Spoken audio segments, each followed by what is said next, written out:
രാജ്യാന്തര അങ്ങാടി കുരുവി ദിനം ആചരിച്ചു.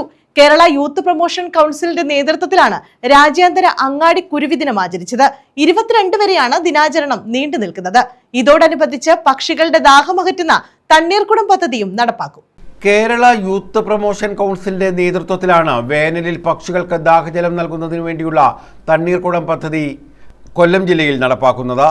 രാജ്യാന്തര കുരുവി ദിനമായ മാർച്ച് 20-നാണ് പദ്ധതിക്ക് തുടക്കമായത്. വനദിനമായ മാർച്ച് 22 വരെ പദ്ധതി നീണ്ടു നിൽക്കും. സംസ്ഥാനത്തുടനീളം 7000 മൺപാത്രങ്ങളാണ് പക്ഷികൾക്ക് വെള്ളം കുടിക്കാനായി സ്ഥാപിക്കുന്നത്. ഏറെ വിപുലമായിട്ടാണ് ഈ വർഷം പദ്ധതി നടപ്പാക്കുന്നതെന്ന് youth promotion council chairman Sumanjith Misha പറഞ്ഞു. പ്രത്യേക രീതിയിൽ രൂപകൽപ്പന ചെയ്ത 7000 മൺപാത്രങ്ങളാണ് സംസ്ഥാനത്തുടനീളം സ്ഥാപിക്കുന്നത്. കൊല്ലം ജില്ലയിലേക്കായി 2000 മൺപാത്രങ്ങൾ എത്തിച്ചിട്ടുണ്ട്. ആവശ്യക്കാർക്ക് കരുനാഗപ്പള്ളി സബർമതി ഗ്രന്ഥശാലയിലെത്തിയാൽ പാത്രങ്ങൾ സൗജന്യമായി കൈപ്പറ്റാം. പദ്ധതിയുടെ സംസ്ഥാനതല ഉദ്ഘാടനം കരുനാഗപ്പള്ളിയിൽ നഗരസഭാ ചെയർപേഴ്സൺ പി സോമരാജൻ നിർവഹിച്ചു. സുമൻജിത്ത് മിഷ അധ്യക്ഷത വഹിച്ചു. വി വിജയകുമാർ മൺപാത്രങ്ങൾ ഏറ്റുവാങ്ങി. എസ് ഇംലാൽ യുവജനങ്ങൾക്ക് സർക്കാർ തരത്തിലേക്കുള്ള സാഹചര്യം നമ്മുടെ നാട്ടിലുണ്ടായിരുന്നു. അതിന് സഹജീവികളെന്ന നിലയിൽ കുട്ടികളെയും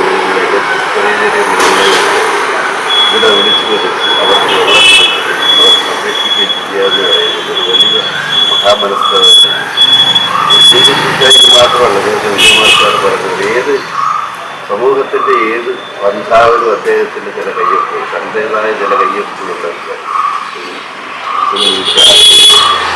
ഈ പക്ഷികൾക്ക് ഈ ദാഹജലം ഒരുക്കാൻ ഉള്ള ഒരു ഏജൻസിയായി ഇവർ മാറുന്നത് എന്നുള്ളത് വലിയ സന്തോഷകരമായ കാര്യമാണ്. ഇത്തരം പ്രവർത്തനങ്ങൾക്ക് തുടർച്ച ഉണ്ടാകുക എന്നാണ് ആമുഖമായി പറയാനുള്ളത്. ഈ പ്രവർത്തനത്തിൽ ഏർപ്പെടുന്ന എല്ലാവരെയും ഒരവസരമുണ്ട്. പക്ഷേ പക്ഷികളുടെ അവസ്ഥ എൻ്റെ വീട്ടിൽ തന്നെ കീരി വരെ വന്ന് വെള്ളം കുടിക്കുന്നുണ്ട്.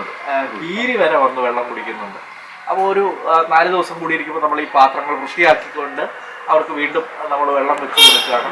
ഇപ്പോൾ ഒക്കെ വെള്ളം വെച്ചു കൊടുത്തില്ലെങ്കിൽ രാവിലെ വെള്ളം ഇല്ലെങ്കിൽ ഇപ്പോൾ 3 ദിവസം തിരുവനന്തപുരത്ത് ഞങ്ങൾക്ക് വെള്ളമില്ലായിരുന്നു. ആ ദിവസം വലിയ ബുദ്ധിമുട്ടായിരുന്നു. ഇവർ രാവിലെ വന്ന് വെള്ളം ഉണ്ടാക്കുന്ന ഒരു സാഹചര്യമുണ്ട്. അപ്പോൾ ആ ഒരു തരത്തിൽ പ്രകൃതിയുമായി ഇണങ്ങി മുമ്പോട്ട് പോകാൻ നമുക്ക് സാധിക്കുന്നുണ്ട്. Anil Kizhakkadathu, TS Muraleedharan, Ramesh P, V Aravindakumar, VR Harikrishnan, Gopan Chakkaliyil, Sheeba, Bindu Venugopal, Alanas Poomuttam, Krishnakumar തുടങ്ങിയവർ പങ്കെടുത്തു. News bureau, Karunagappally.